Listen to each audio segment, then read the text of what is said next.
Ерөнхий сайд Зандан Шатар инх баярыг хууль зүйн дотоод хэргийн сайдаар томиллоо. Ерөнхийлөгч хүрэлцэх өнгөрсөн жилүүдэд нийт 110 тэрбум төгрөгийг захиран зарцуулжээ.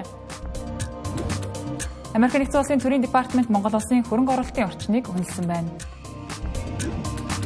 Азийн хөгжлийн банк 2025 оны Монгол улсын эдийн засгийн өсөлтийн төсөөллийг буурууллаа. Спорт заалгүй 143 ерөнхий боловсролын сургууль байна. Оройн төрийн үзэгчдээ Тэнгэр телевизийн 7 мэдээллийн хөтөлбөр эхэлж байна. Анхаарлаа татна.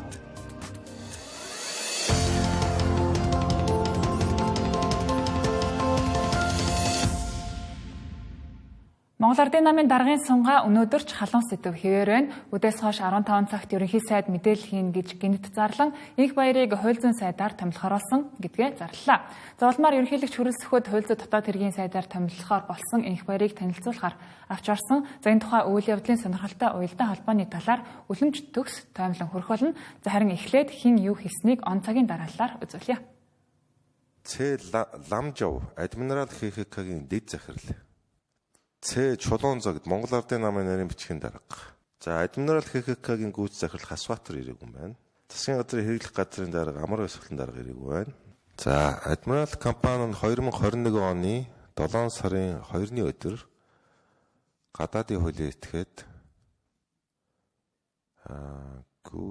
Гүйцов Лонгван Trading, Russian Global Group, Monovand гэсэн 3 хуулийн этгээд хамтарч үүсгэн байгуулсан компани байна. За үйл ажиллагааны чиглэл нь юу гэж вэ? Уул уурхайн чиглэлээр зөвлөгөө өгөх, автомашинаар ачаа тээвэрлэх гэсэн үйл ажиллагааны чиглэлтэй ийм компани байна. Монгол Ардын намд хагарал байна. Нуухгүй. За энэ хагарлын эзэдийг бий бол өнөөдрийн байдлаар ерөнхий сайд Зандан Шатар, ерөнхий нарийн бичгийн дарга Содбаатар, гадаад хэргийн сайд Бацэцэг, хөдөө аж ахуйн сайд Ж2 өчигдрийн мэдгэл хийгээд байгаа Б2 нарын хов зөөж ам зогоодог хүмүүсийн хийдэг ажиллаа гэж боддог. Энэ бортегийн ордыг ашиглах тогтоол өргөн баримтгц улсын их хурлын дарга нэр дэвшихгүй гэжсэн 3 сарын өмнө нэр дэвшихгүй гэжсэн дарга маань яаран сандарч нэр дэвших мэгдэл хийж эхэлсэн. Нүүрсний хулгай толбогдсон гэдэгт нь итгэхийг хүсээгүй. Харамсалтай нь их хурлын даргын асуудлуудад нэр холбогдсон байсан. Өнөөдөр эвдлэлд нь нэгдэх тухай ярьж байна. Эв нэгдэл шодрог ёсон дээр л дурлах ёстой. Авилга нүүрсний хулгайг хаацаалсан эв нэгдэл гэж байх учиргүй. Ийм учраас Монгол улсын ерхий сайд бий Монгол улсын үндсэн хууль заасан онцгой бүрэн эрхийнхаа дагуу улсын их хурлын гишүүн Баттамрын инх баярыг хууль зүйн дотоод хэргийн сайдаар томилж байгаагаа ард түмэндээ хандан мэдгэж байна. Ерөнхий сайдын мэдэгдэл 15 цагт гэж зарлахад өндөр хүлээлт үүссэн нь бол үнэ. Гэхдээ бол жинхэнэ шоконд орлоо. Тэнд байсан сэтгүүлч ч гэсэн шоконд орлоо. Зандан Шатар сайдыг бол сайн шатарчин гэдгийг бол бүгдээрээ мэднэ. Гэхдээ тэр үнэхээр шатар сайн үуч чаддаг юм байна. Монгол Ардын намын даргын өрсөлдөөнд бэрсээ 2 бодтойгоо алдсан түүнийг эргэж сэхэхгүй байх гэж бол харж байлаа. Гэвч Михаилд нэг бодол бий гихчээр түнд нүүдэл байж цодгор хүү инх баярыгаа зүтгүүлсээр байгаад бэрс болгочлоо. Одоо ах намын зодон жинхнэрээ эхэлж байна. Намын даргын сунгаа нь бол зүгээр тэрэлэр байсан гэдгийг бид нэр эндээс бол харж болохоор байна. За нөгөө талдаа өөрийгөө зөөлж нүүн эсрэг талын бэрстэй хагаралцсан инх баяр бас шагналаа хүртэж чадлаа. Тэгвэл Амар Баясгалан ямар нүүдэл хийх вэ? Намын эсрэг бодлого явуулсан, намаа хагаран бутрагсан гэдэг үндслээр намаасаа шинэ хууль зүйн сайдыг бол хөөж болох уу? Мэдээж боломжтой, дөрөмд бол тийм боломж байгаа. Гэвч Амар Баясгалан улсын дээд шүүх хараахан батламжлаагүй байгаа гэдгийг бүгдээрээ санах хэрэгтэй. Тийм ч амар батламжлахгүй бол. Учир нь санал хураалт албан ёсны мөн биш гэж хоёр тал бол маргасаар байгаа. Тэгээ нэгэнд галаар тоглосон Зандан Шатар дөрмийн бус санал явуулсан гэдэг үндслээр арднаас цэндийн нэм дөрж нараар бол тэг тавиулж цаг алдуулах нь бол тодорхой. Тийм ч амархан Амар Баясгалан бол улсын дээд шүүхээр бол батлуулчихгүй байх. Тэр хооронд бол өөрөө авилгалтай тэмцэх газрын ажлыг бол шахаж шаардах нь бол дамжиггүй.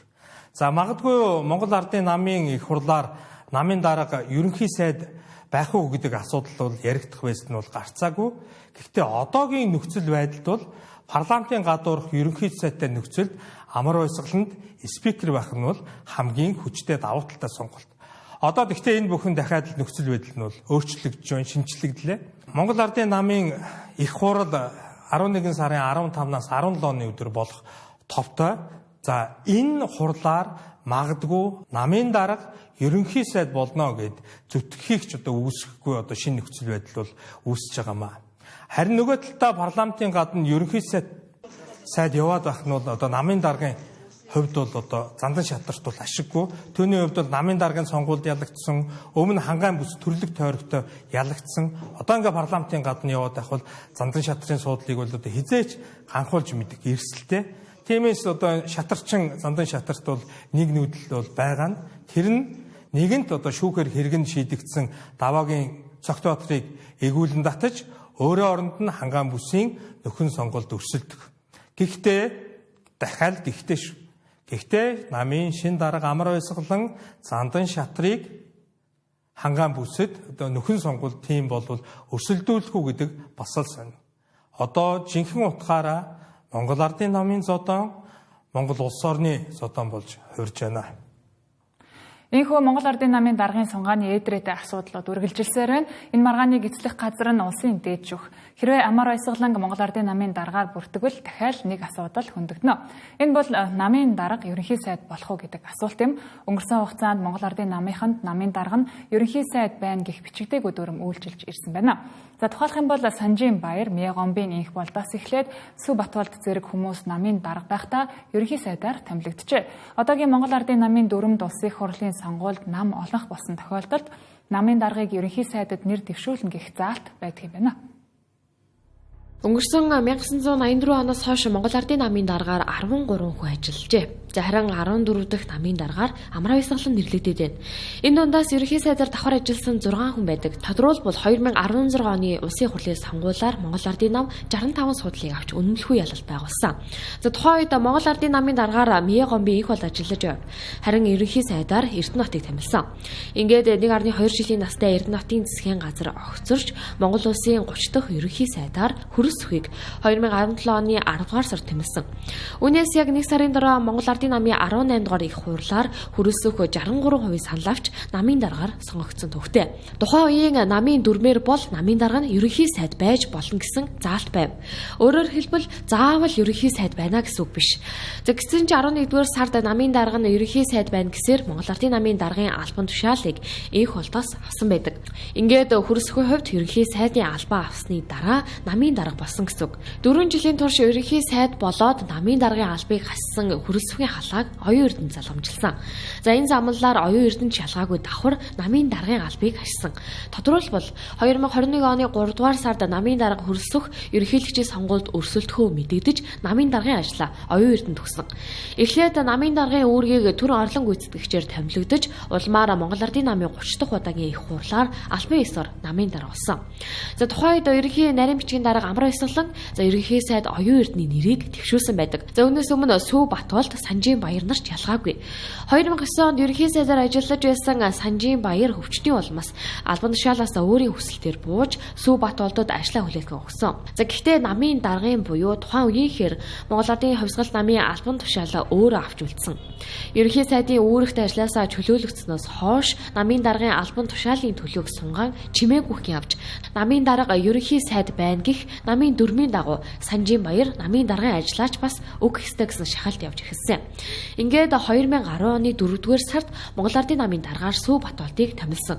Мөн их хоёрын хувьд 1997-оос 2005 он хүртэл намын даргаар 2000-аас 2004 онуудад ерөнхий сайдын албыг мөн л давхар авчиж байлаа. Харин 2004 оны сонгуульд Монгол Ардын хувьсгал нам буюу за одоогийн Монгол Ардын нам суудлынхаа талыг алдаж улмаар сүрэг намуудтай эвсэж байсан.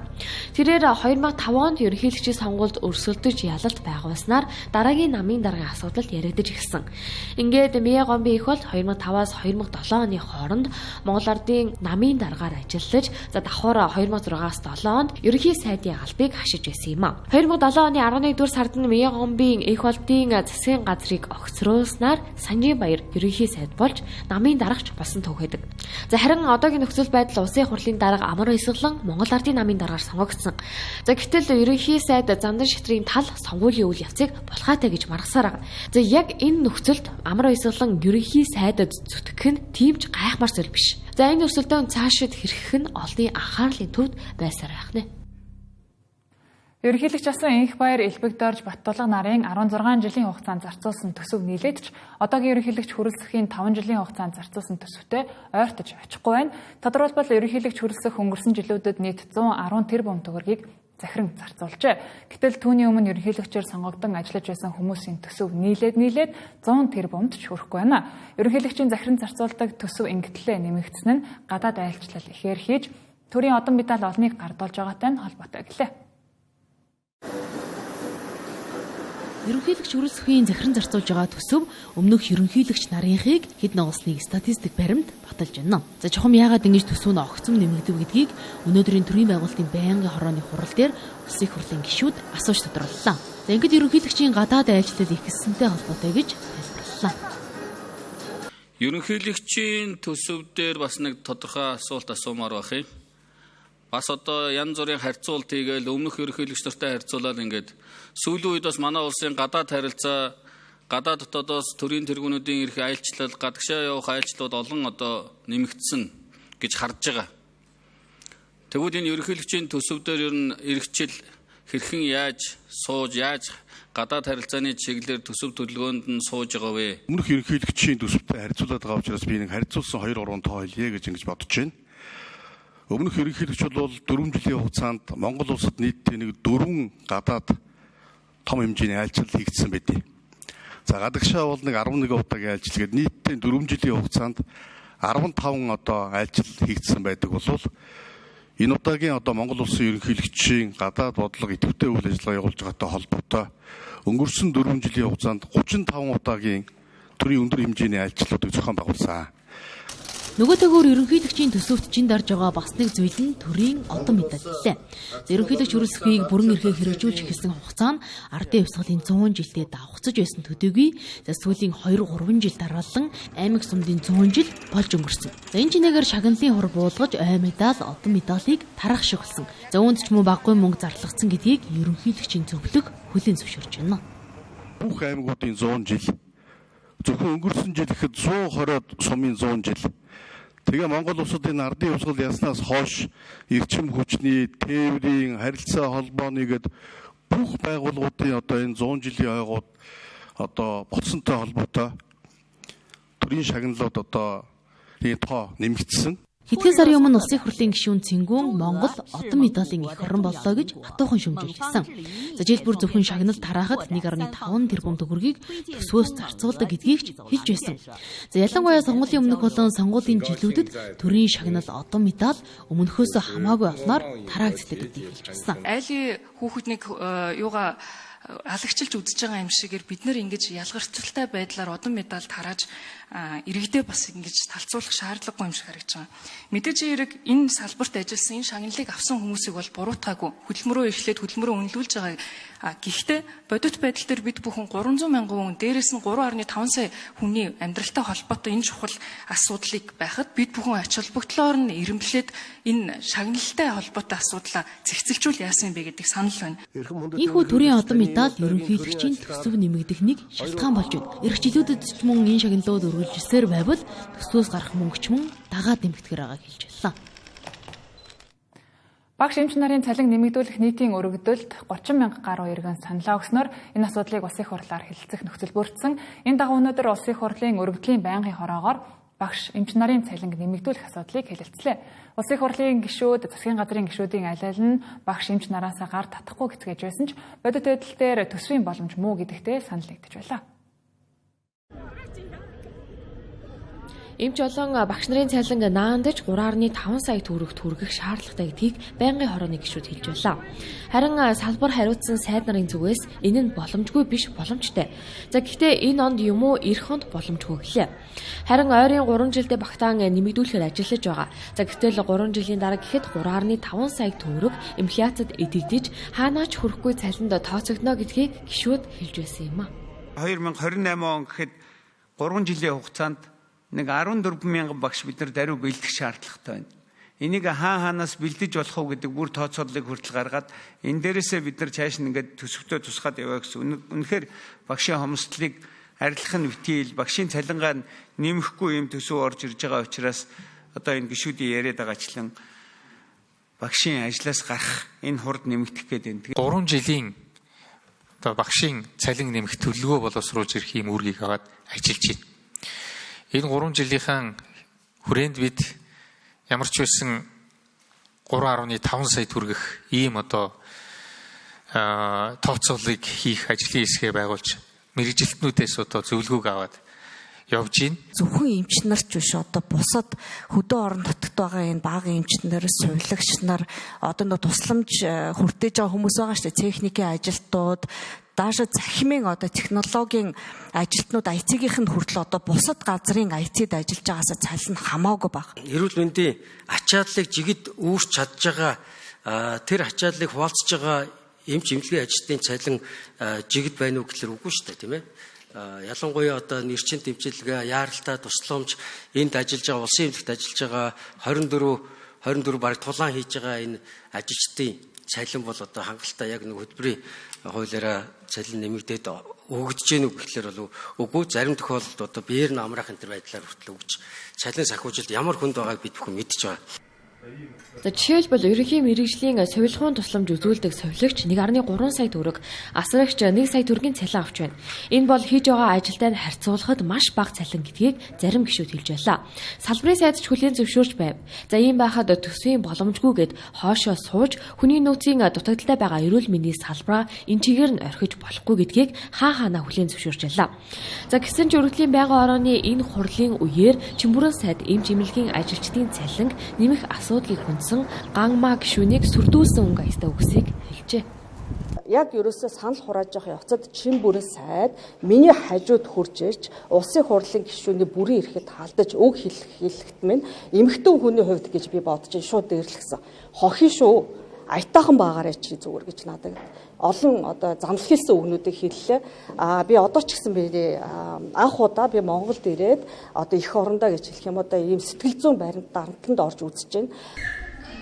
Иймч багш нарын цалин нэмэх асуудлаар зол жаргал нарын 7 гишүүнтэй ажлын хэсэг байгуулж 2025 оны 12 дугаар сарын 15-ны дотор улсын хурлын тогтоолын төсөл хэлбэрээр боловсруулж байнгын хороонд танилцуулах ажлын хэсгийг байгуулах тухай байнгын хорооны тогтоолын төслийг батлах санал хураалт явуулахад нийт гишүүдийн 60% нь дэмжлээ.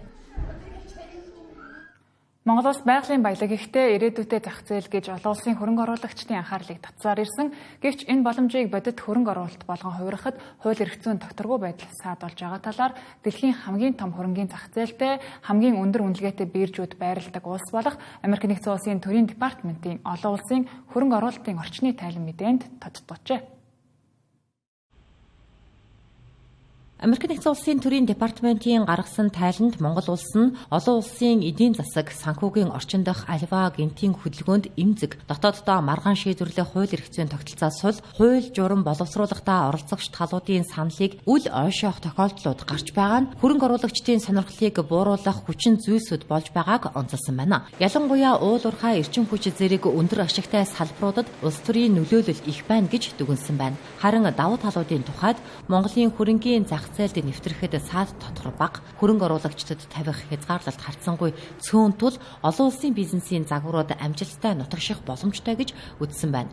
Түргэн хоол, жижиглэнгийн худалдааны франчайзууд шинжээчдийн хүлээлтээс давсан амжилттай яваа нь үүний нэг жишээ хэмээн тодтогсон байлаа. Харин хөрөнгө оруулагчдын сонирхлыг бодит хөрөнгө оруулалт болгон хувиргахад тогтвортой бизнесийн орчныг бүрдүүлж, хууль дүрмийг ил тод тогтвортой хэрэгжүүлж чадахгүй бол хөрөнгө оруулагчид Монголыг эрсдэлтэд тооцсон илүү өрсөлдөх чадвартай улс орнуудыг сонгох магадлал өндөр байгааг анхааруулсан байна. Тухайлбал Тайланд дурдсанаар бизнес эрхлэгчид бүх шатанд урьдчилан таамаглахад бэрх зохицуултуудтай тулгардаг.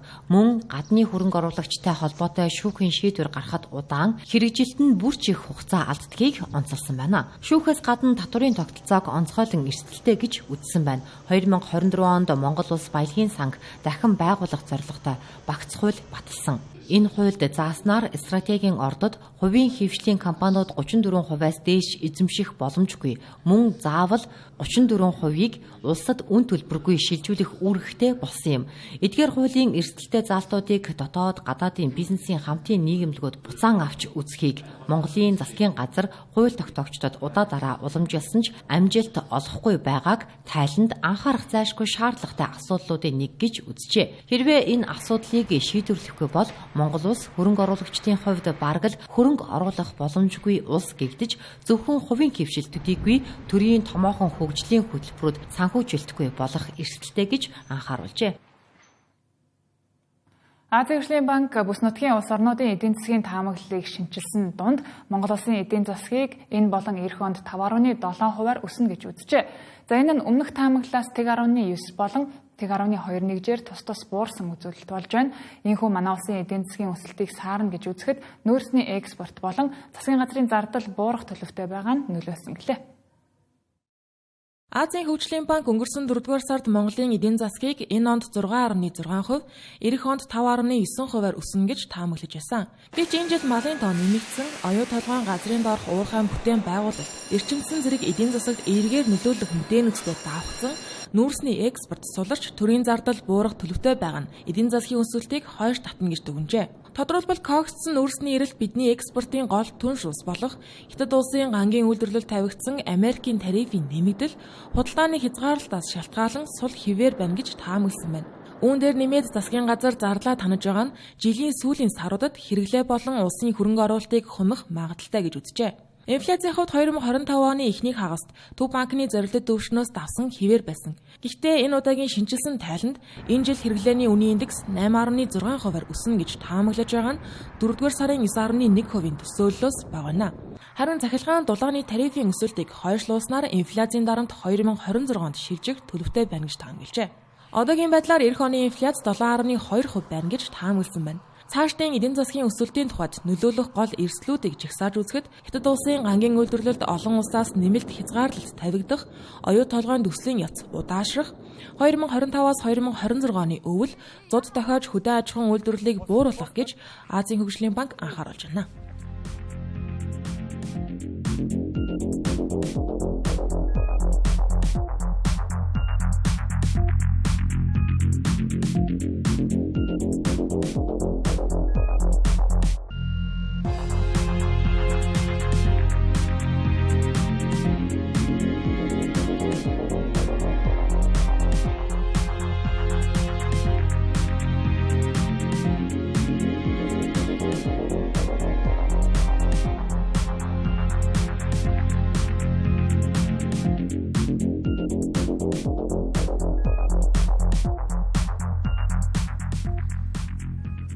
Тэнгэр телевизтэй хамтаагаад баярлалаа үзэгчдээ 7 мэдээллийн хөтөлбөр үргэлжилж байна. Дэлхийн боловсролын байгууллагаас хиймэл оюуныг боловсролын салбарт 9 чиглэлд ашиглаж болох боломжтой гэж үзсэн. За манай улс шалгаагүй өөрсдийн боловсролын системдээ хиймэл оюуныг нэвтрүүлж эхэлсэн нь сургалтын чанарыг сайжруулж багшийн ачааллыг бууруулах боломжтой гэж үзжээ. Дэлхийн боловсролын байгууллагын судалгаагаар хиймэл оюуныг оновчтой байдлаар хэрэглээндээ нэвтрүүлснээр сурагчдын сурлагын амжилтыг 20-30%-аар ахиулах, багшийн ачааллыг 25%-аар бууруулах боломжтой гэж тооцоолжээ. Ингэснээр 9 чиглэлд ашиглах боломжтойг тодорхойлсон байдаг. Харин манай улсын хувьд энэ 9 төрлөөс 4-ийг нь хэрэгжүүлж эхлэв байна. Тодорхойлбол энэ оноос багшийн туслах AI, цахим сурах бичиг, сургуулийн нийгмийн ажилтан эмчийн туслах, байгууллагын дотоод зохион байгуулалтад туслах AI гэх зориулалтаар хиймэл оюуныг хэрэглэж эхэлжээ. Одоо багаас цаад лабораторийн мэргэжилт тахгүй ерөнхийдөө. Тэнгүүтээ AI дээр ингээд лабораторийн жижиг симуляцуудыг ингээд ноутбук компьютер дээр бөөндөө ашиглаж байгаа. Тэрэн дээр одоо бид нар лаборатори дээр биетээр одоо шууд хийж болохгүй юмнууд байгаа шүү дээ. Тэрийгэ болонгуудаа шууд юм симуляц дээр хийж эхэлдэг гэсэн үг. Ингээд хүний хэмжээр бас би харж ийсэн. Одоо ингээд мэс засал оюутлын юугуудыг бас AI симуляц дээр бүгд ашиглаж байгаа. Илүү одоо амар хялбар тий. Одоо бид нар ингээд байнга ингээд юм задлахын юм хийхийнсэг хүсэлгээ байж тэрийг арай нэг 50% таагаар бид нар ингээд ойлгож аваад за нэг иймэрхүү юм байд юм байна гэсэн ерөнхий ойлголтыг бол авч байгаа гэсэн. Ийм л оюун бол боловсролд нэвтрүүлж байгаа хамгийн том үр өгөөж нь юу гэхээр тухайн хүн зориулсан боловсролыг олгох. Хүн болгоныг нэг гутал руу жихэж болохгүй тийм үү? Мэдлэг өгөх тал дээр бол ямар ч багшаас илүү. Энд ч одоо хичнээн Эйнштейний толгой, хичнээн одоо олон мянган эрдэмтдийн пепер судалгааны материалуудыг сургацсан байгаа шүү дээ. Тэгэхээр энэ дээр бол ерөөсөө эргэлзэх явдалгүй. Гэхдээ боловсрол гэдэг чинь зөвхөн мэдлэг биш тийм үү? Суралцах, арга барил сургах гэх мэтлэн. Тэгэхээр багш бол жинхэнэ утгаараа сурагчийг, оюутнуудыг яг чиглүүлэгч гэдэг яг тэр оройл дээр ажилладаг болно гэсэн үг. Мөн эх жилүүдэд мэдээлэл технологийн хичээлийг 1-р ангиас нь оруулах, AI инженеруудыг нэмэгдүүлэх, хэмэл оюун суурилсан 1000 цахим багш гэх зэрэг 4 төрлөөр нэмж нэвтрүүлэхээр төлөвлөжээ. Боловсролын салбар бол цахим хөгжил харилцаа холбооны яамны хийж байгаа үндэсний хэмэл оюуны стратеги төлөвлөгөө дотор нэг хэсэг нь болж явж байгаа. 10 жилийн болон ерөнхий боловсролын сургуульд сурж байгаа хүүхдүүд дээр энэ хэмэл оюуны хичээлийг мэдээллийн хичээлд тэ одоо дотор нь нэг бүлэг ч юм уу эсвэл нэг дасгал хэсэг хэлбэрээр ойртуулж оруулах бэлэн одоо энэ мэдээлэл технологийн одоо програм хангамжуудыг одоо 10 жилийн хүүхдүүд дээр хичээлд нь оруулах ийм одоо төлөвлөгөөнүүдийг ерөнхийдөө тусгасан. Боловсролын яамны төлөвлөж буй технологи суурилсан шинжилэлтүүд нь сурагчдын суралцах орчин технологийн давуу талыг ашиглан багш нарын ачааллыг бууруулж сургалтын чанарыг сайжруулахад чиглэж байна. Манай улсад спорт заалгүй биеийн тамирын хичээл практикаар орох боломжгүй 143 сургууль байна. Ерөнхий боловсролын сургуульд 7 хоногт 40 минутаар 2 удаа биеийн тамирын хичээл орох ёстой. Гэтэл бодит байдал дээр ийм боломж байхгүй байна. Улсын хэмжээнд 64 төрийн өмчийн ерөнхий боловсролын сургууль, 79 хувийн сургууль биеийн тамирын заалгүй байна. Мөн түүнчлэн сургуулийн өргөтгөл засвар хийж байгаа түрээсийн байранд хичээллэж байгаа сургуулиуд заалгүй байна. Ерөнхий боловсролын сургууль хүүхдийн оюуныг хөгжүүлэхээс гадна бие бэлтрийг чирэгжүүлж, наад захын дасгал хэрхэн зөв хийх талаарх мэдлэгийг олгох ёстой газар. Гэтэл сурагчдын хувьд биеийн тамирын заал мөрөөдлөн болсон байгаа нь харамсалтай. Биеийн тамирын заалгүй болохоор гадаа ч оруулах гэхээр аюултайгаа гадаа орохгүй. Онлоор орохоор нэг юм сурахгүй. Тэгээд нөгөө дасгал хөдөлгөөн бас дутагдана гэдэг амар хэцүү л байгаа. Тэгээ одоо нөгөө нэг тэмцээн уралдаан болонгууд заалгүйгээд амар хэцүү байгаа. Нөгөө бөмбөг өдр нь машины зам руу ороод эсвэл нөгөө яг одоо энэ аваар зогсохоор машинд дайруулж гад хэцүү байдаг. Гадаа тоглонгууд гадуур нь тэгээд хог архины шил тамхи вебний хог дүүр байдаг дөө. Тэгээд тоглоход хэцүү. Тэгээд сүүлдээ тоглоож ирсэн. Футбол найзтайгаа тоглоод зааланд орох тоглоё гэхээр тоглож чадахгүй байна. Хэцүү л. Гадаа тоглоё гэхээр ингээд жижигүүрэн хөөгөөд хэцүү л. Яг ингээд тоглож наатад бол гадаа агаар сайхан байвал гадаа гараад тоглолт. Тэрнээс ш ангид бол яг дэвтрээ гаргаж ирээд яг бош бичих юм бичүүлээд тэгээ яг яваад. Тэрнээс тийм жоох хэцүү. Спорт заалгүй ерөнхий боловсролын сургуулиуд ихэвчлэн аслагдсан дүүрэг болон орон нутагт байгааг холбогдох албаныхан хэлж байна. Тиймээс спорт заалны стандарт сургуулийн зураг төслийн стандартыг сайжруулах, шинжлэх шаардлагатай болохыг салбарын мэргэжилтэд онцоллоо. Мөн түрээсийн байранд хичээллэж байгаа сурагчдын хувьд анги танхим болон иж бүрэн гэсэн хоёр төрлөөр сургуулийн байрыг түрээслэж байгаа гэлээ.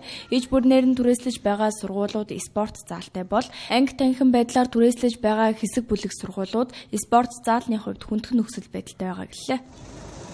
Спорт зааланд тухайн нэг цаг дээр орох ангийн тоо, хүүхдийн тооноос эхлээд бид нар сургуулийг төлөвлөхдөө одоо яг барилгын байгуулалт орон сууцчлалтын сайдын гаргасан одоо стандартын дагуу нэг цаг дээр тухайн спорт зааланд хэдэн анги хичээлэх ёстой юм. Тэгвэл энэ стандартыг хангахын тулд нэмэлт спорт заал хэрэгтэй юу гэдэг ингээд тооцоо судалгаануудыг яг батлагдсан стандарт орон дүрмжүүрийн дагуу болох асуудал бол байгаа. Энэ агуулгаараа бол спорт заалыг тодорхой сургуулиуд дээр нэмж төлөвлөх хэрэгцээ шаардлага бол бий. Биеийн тамирын хичээл нь спортын төрлүүдийн үндсэн суурь техникүүдтэй танилцах, бие бэлтрийн хөгжилд чухал хөнөглөөтэй. Гэтэл хичээлийн хөтөлбөр амьдрал дээр хэрэгжихгүй олон сурагчид биеийн тамирын хичээлийг өгүүлж байгаагаа хэллээ. Харин олон улсад биеийн тамирын хичээлийн цагийг уртасгаж спортын төрлийг нэмж сурагчдаа дэмжиж байхад манай улсад эсэргээрээ байна. Манай улсын дунд болон бага ангийн сурагчдын 12% нь илүүдэл жинтэй гэсэн судалгаа байдаг нь хөдөлгөөнийг дэмжих, бие бэлтрийн хөгжилд анхаарах хэрэгтэйг харуулж байна. Ерөнхий боловсролын сургуулийн сургалтын систем нь зөвхөн хичээл номонд суурилахаас гадна хүүхдийн бие бэлтрийн хөгжил, сэтгэл санааны тогтвортой байдал, нийгмийн харилцааны ур чадварыг хөгжүүлэх ёстой. За харин манай улсад спорт заал байхгүйгаас гадна биеийн тамирын хичээлийн хөтөлбөр 7 хоногт ердөө 2 удаа 1 цагаар л ордог. За үүн дээр нэмээд сурагчдын тэгш оролцоо муу хувцас авчрахгүй байх тохиолдол их байдаг байна. Финландд биеийн тамирын хичээлийн хугацааг уртасгаж хүүхдүүдийг гадаа орчинд цаг өнгөрүүлэхийг дэмждэг бол Австрали улс хөтөлбөртөө усан цэлэх, дугуй унах зэрэг олон төрлийн хичээлүүдийг оруулж өгдөг байна. Харин Сингапур улсын сургуулиуд биеийн тамирын шалгалт өгөөгүй бол математикийн шалгалтад оруулахгүй. Тоо боддог хүн хэрэгтэй юу, эрүүл хүн хэрэгтэй юу гэдэг бодлого баримталдаг байна. Монгол сурагчдын хувьд биеийн тамирын хичээлдээ идэвхтэй байхыг хүсдэгч нэг цагаар хичээлэх нь хангалтгүй, мөн биеийн тамирын хичээлийн тоног хэрэгсэл бөмбөг хүрэлцээгүй байдгийг хэлж байлаа. Биеийн тамир бол 7 хоногт 2 орох нь бол нэг хангалтгүй байгаад идэв. Тэрнээс их цаг орох юм бол илүү үр дүнтэй байх. Заримдаа манай тэр 5 эсвэл 3 хүүхдүүд хамт заал руу очиж тэр болонд ингээд зүгээр төгсөөд иждэг. Тамирын хичээл ерөөхдөө нөгөө юуг хэрэгцээгүй гэж үздэг хүүхдүүд байдаг болохоор бас ордгуултай. 7 хоногт 2 удаа нэг цагаар орж явахаар хангалттай. Яг 2 цагаар оруулах боломжтой. Биеийн тамир ер нь хэрэгтэй шүү дээ. Одоо ингээд чилээл суудсан баг. Тэгэл биеийн тамир руу оруулах гэчээд ирэнгүүт ингээд яг хөө энерги зарцуулж байгаа ч гэсэн ер нь бол бие ер нь сайн. 5 өдөр шил орж байгаа шүү дээ. Яаж 3 өдөр нь орвол арай нэг үр дүнтэй юм болов. Одоо нэг амар баг орж болохоор хүүхдүүд нөө дасгал ихтэй хүртэл жоохон итгэхгүй. Ер нь жоохон багшийн хүлт ганцуурлаа хийдэггүй. Сүүлийн жилүүдэд Монгол хүүхдүүдийн дунд хөдөлгөөний дутагдал хэд таргалалт зэрэг асуудлууд нэмэгдэж байгаа тул биеийн тамирын хичээлийг илүү үр дүнтэй болгох шаардлага тулгараад байна. Биеийн тамирын хичээл нь хүүхдийн зүрх судасны системийг сайжруулж, биеийн жинг зохистой байлгах, стрессийг бууруулах, анхаарал төвлөрлөлийг сайжруулж, бусад хичээлийн дүнд сайнаар нөлөөлдөг байна. Булчингийн тэгш хүчлийн суурийг бага наснаас нь эхэлж тавих нь чухал. Хүүхдийн булчин төрсэн цагаас эхлэн бага багаар хөгжиж 6-аас 7 наснд нь эрчимтэй хөгжлийн үе эхэлдэг байна. Энэ үеэс эхлэн тэдэнд зориулсан дасгал хөдөлгөөнийг идэвхтэй нэмэгдүүлж, биеийн зөв хөгжилд анхаарах нь чухал гэдгийг эмч мэргэжилтнүүд хэлж байна. Хүүхдүүд маань ингээд суурин газар байгаа. Байранд амьдралтай холбоотой хөдөлгөөн нь илүү ингээд хоригдсан, илүү нэг талаацтай хөдөлгөөн хийж чадахгүй байгаа учраас ингээд тархалт илүү их явагдаад, бочингууд нь сул учраас ингээд эмгээр одоо ингээд тархалах, тэг булчин ингээд унжих, сулрах юм шимжилгээд байгаа. Биеийн тамирын одоо хичээл дээр одоо хангалттай ингээд хүлцээтэй, мөн чанартай орохгүй байгаад хэсэг тоглодог хүүхдүүд нь тоглоод бус нь тоглохгүй байгаатай холбоотой бас байж болно. Гэхдээ ийм бол байж болохгүйгээр байнгын бид нэр хүүхдүүдийг тогтмол ингээд хөдөлгөөнтэй, дасгал хөдөлгөөнтэй байлгах хэрэгтэй. Монгол сурагчдын дунд биеийн тамирын хичээлд эргэтгэж оролцохгүй байх, ялангуяа охтууд нь идэх муутай байх нь нийтлэг үзэгдэл болсоор ирсэн. Энэ нь ч багш нарын хандлага, хичээлийн хөтөлбөр, арга барил гээд олон шалтгаантай. Иймд ерөнхий боловсролын сургуулийн биеийн тамирын хичээлийн хөтөлбөрийг шинжлэх, сүүлийн үеийн хэрэгцээ шаардлагад нийцсэн тоног төхөөрөмжтэй орчныг бүрдүүлж, хүүхдүүдийн сонирхлыг татах, тэгш оролцоог нэмэгдүүлэх цаг иржээ.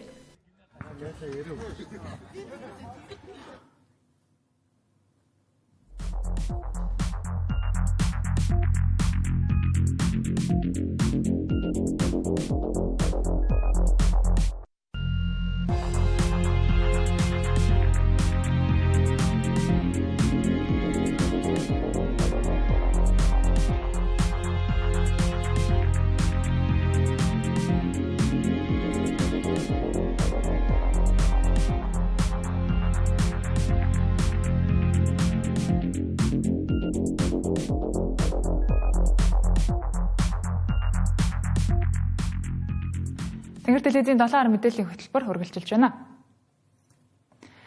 Манай улсын маркетингийн зардалд 12 сая Америк доллар эргэлддэг байна. Одоогоос 5 жилийн өмнө манай улсын маркетингийн зардлын 10%-ийг Дижитал медиа эзэлж зах зээл нь 5 сая $5 хэмжигдэж байжээ. Харин одоо тус зах зээл 10 сая $10 хүрсэн байна. Өөрөөр хэлбэл сүүлийн жилүүдэд Facebook, Instagram-д төлбөртэй зар сурталчилгаа байрлуулдаг зах зээл манай улсын хувьд нийтдээ 10 сая $10 хүрсэн байна. Нэг ясандаа 5 жилийн хугацаанд Meta компанид оруулах орлого 2 дахин нэмэгдэжээ. Манай улсад маркетингийн салбар дэлхийн жишгтэй хүлнийлүүлэн алхаж байгаа хэдий ч бага зэргийн хоцрогдолтой байгаа нь нууц бишээ. Сүүлийн 10-аад жил инфлюенсерүүд маркетингийн салшгүй нэг хэсэг болсон. Гэхдээ хэрэглэгчдийн инфлюенсерүүдэд итгэх итгэл үнэмшил буурчээ. Тодорхойлбол инфлюенсерт итгэх хэрэглэгчдийн итгэл үнэмшил 60% байдаг байсан бол одоо 10% болсон байна. Тэр хэрээр инфлюенсер маркетинг арга барилж өөрчлөгдөж хоцрогдох хандлагатай болсон байна. Инфлюенсерүүд маркетинг хийж байгаа брэндтэй үнэнч биш, тухайн брэндийнхээ утга учирыг сайн тодорхойлж чадахгүй байгаа тул хэрэглэгчид инфлюенсерээс илүү аль бие усны мэрэгжилтний мэдээлж байгаа баталгаатай их сурвалжтай бүтээгдэхүүн брэндийг сонгох болжээ. Өссөн үсээгүй өнөөдөр болвол дижитал медиаш тэр уламжлалт медиаш тэр хэн гоё контент бүтээж чадна, хэн одоо хүмүүсийн нэг анхаарлыг татаж чадна тэр нь дийлдэг болсон байна. Тэгэхээр одоо төлбөртэй зар сурталчилгаач тэр одоо органик зар сурталчилгаач тэр хэн гоё контент бүтээж чадсан илүү амжилт үзүүлдэг болсон байна. Филиппин улсад 10 жилийн өмнө нийт маркетингийн зардлын 5 хүрэхгүй хувийг инфлюенсерийн зардал эзэлдэг байсан бол одоо 60-аас 80% инфлюенсерийн зардал эзэлдэг болжээ.